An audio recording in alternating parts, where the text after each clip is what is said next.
Hello guys, welcome to Surya bright study. Guys, इस video में हम आज हिंदी पेडागोजी को शुरू कर रहे हैं, जिसमें हमने हिंदी पेडागोजी को निम्न पार्ट में विभक्त किया है। तो चलते हैं गाइज, अपने इंपॉर्टेंट पॉइंट को देख लेते हैं। गाइज, इससे पहले के वीडियो में हम भाषा शिक्षण, भाषा के प्रकार, संप्रेषण, मातृभाषा, प्रथम भाषा, राष्ट्रभाषा, राजभाषा और बालक में भाषा का विकास, इतने पॉइंट को कवर कर चुके हैं। गाइज, आज का जो पॉइंट है वो है त्रिभाषा फार्मूला और भाषा शिक्षण के सिद्धांत। गाइज, इस वीडियो में हम इन दो पॉइंट को कवर कर रहे हैं। गाइज, आप सभी से रिक्वेस्ट है कि वीडियो को लाइक और शेयर कर दें और जो भी नए फ्रेंड जुड़ रहे हैं वह चैनल को सब्सक्राइब कर लें। तो गाइज, चलते हैं, आज का क्लास स्टार्ट करते हैं।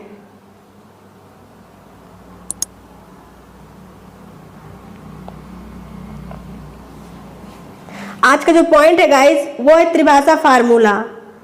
1964 से 1966 ईस्वी के मध्य कोठारी आयोग के अध्ययन द्वारा त्रिभाषा फार्मूला का स्वरूप तैयार किया गया। दूसरा पॉइंट जो है 1966 ईस्वी की शिक्षा नीति में इसकी कुछ सिफारिशों को लागू भी किया गया। नेक्स्ट पॉइंट जो गाइज है वो त्रिभाषा, हिंदी भाषी राज और गैर हिंदी भाषी राज, इन दोनों को पढ़ना है। तो पहले हिंदी भाषी राज पढ़ लेते हैं। हिंदी भाषी राज क्या है? पहली भाषा जो है मातृभाषा, पहली भाषा मातृभाषा जो कि आपकी हिंदी है। दूसरी भाषा संस्कृत आदि कोई अन्य भारतीय भाषा। तीसरी भाषा जो है अंग्रेजी आदि कोई विदेशी भाषा। नेक्स्ट पॉइंट की ओर चलते हैं गाइस। नेक्स्ट पॉइंट जो आपका है वो है गैर हिंदी भाषी राज। नेक्स्ट पॉइंट जो आपका है वो है गैर हिंदी भाषी राज। पहली भाषा क्या है? मातृभाषा। दूसरी भाषा जो आपकी है वो हिंदी सहित मातृभाषा से अलग कोई अन्य भारतीय भाषा। तीसरी भाषा क्या है? अंग्रेजी सहित कोई अन्य विदेशी भाषा।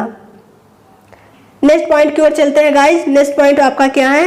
भाषा शिक्षण के सिद्धांत। भाषा शिक्षण के सिद्धांत कौन कौन से हैं आपको ये पढ़ना है आज। भाषा शिक्षण के सिद्धांत का अर्थ है कि किन सिद्धांतों एवं नियमों का प्रयोग करके हिंदी भाषा शिक्षण को और प्रभावी बनाया जा सकता है। फर्स्ट पॉइंट जो गाइस है वो है क्रियाशीलता का सिद्धांत। इस सिद्धांत को मनोवैज्ञानिकों ने सर्वाधिक समर्थन किया है। इसे करके सीखने का सिद्धांत भी कहते हैं। करके सीखने का सिद्धांत भी इसे कहते हैं। क्वेश्चन में कई बार आ भी जाता है कि करके सीखने का सिद्धांत किसे कहते हैं, तो क्रियाशीलता को करके सीखने का सिद्धांत भी कहते हैं।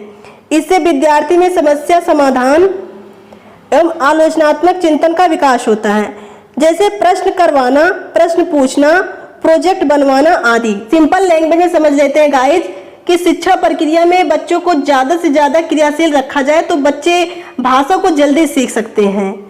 तो नेक्स्ट पॉइंट जो गाइज आपका है वो है अनुबंधन का सिद्धांत। अनुबंधन का सिद्धांत या साचर का सिद्धांत। जब बालक छोटा होता है तो चीजों को देखकर ही उसका ज्ञान प्राप्त कर पाता है। जैसे टेबल पर रखा चश्मा माँ द्वारा बताए जाने पर बालक जान जाता है कि ये चश्मा है। नेक्स्ट पॉइंट देख लेते हैं गाइस। नेक्स्ट पॉइंट क्या है आपका? नेक्स्ट पॉइंट है जीवन से संबंधित करने का सिद्धांत। यदि भाषा शिक्षक बालक को भाषा व्यवहारिक जीवन से जोड़कर पढ़ाई जाने से बालक भाषा बड़ी जल्दी सीख सकता है। इस विधि का प्रयोग कर व्याकरण, गद्य, पद्य आदि आसानी से पढ़ाया जा सकता है।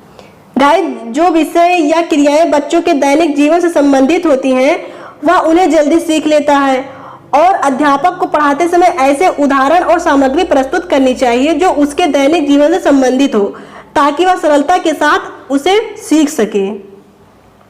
जो नेक्स्ट पॉइंट होगा गाइज वो आपका है अनुकरण का सिद्धांत।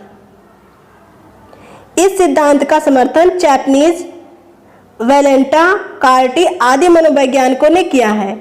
बालक अपने परिवारजनों तथा साथियों की भाषा का अनुकरण करके सीखता है। आसपास का वातावरण जितना समृद्ध होगा बालक उतनी ही अच्छा भाषा सीखेगा। गाइस, अनुकरण सिद्धांत क्या होता है? अनुकरण से यह आशय होता है कि नकल करके सीखना। बाल्यावस्था में बच्चा अपने आप से बड़े बड़े शब्दों को नहीं सीख सकता है। उसे हम पहले बोलकर दिखाते हैं, बाद में उसको बोलने के लिए कहते हैं और वह हमारी नकल करके सीख लेता है। भाषा की शुरुआत करने में अनुकरण का बहुत बड़ा महत्व है। नेक्स्ट पॉइंट देख लेते हैं गाइस, अभ्यास का सिद्धांत। इसके जनक थॉर्नडाइक हैं। इनके अनुसार भाषा एक कौशल है जिसका विकास अभ्यास पर निर्भर करता है। बालक को अधिक से अधिक अवसर दिया जाना चाहिए। अभ्यास का सिद्धांत कहता है कि बालक को अधिक से अधिक अवसर दिया जाना चाहिए। भाषा की दक्षता के लिए अभ्यास बहुत जरूरी है। किसी भी विषय में हम तभी दक्ष हो सकते हैं जब उसका ज्यादा से ज्यादा अभ्यास करते हैं। बार बार अभ्यास के द्वारा संकोच एवं त्रुटियों में कमी आती है। नेक्स्ट सिद्धांत जो आपका है वो है पुनर्बलन का सिद्धांत। इसका समर्थन स्किनर ने किया है। बालक द्वारा किए गए अच्छे कार्यों की सराहना उसके लिए पुनर्बलन का कार्य करती है, जिसे बालक भाषा सीखने के प्रति आकर्षित होता है। नेक्स्ट सिद्धांत जो आपका है वो है वैयक्तिक विभिन्नता का सिद्धांत।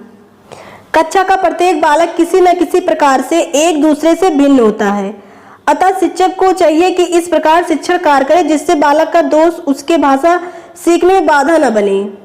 कक्षा में हर बच्चे की मानसिक एवं शारीरिक क्षमताएं गाइस भिन्न भिन्न होती हैं।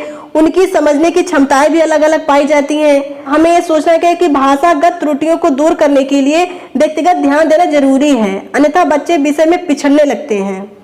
ओके गाइस, सेशन कैसा लगा फीडबैक दीजिए और वीडियो को लाइक शेयर कर दीजिए। Okay, thank you.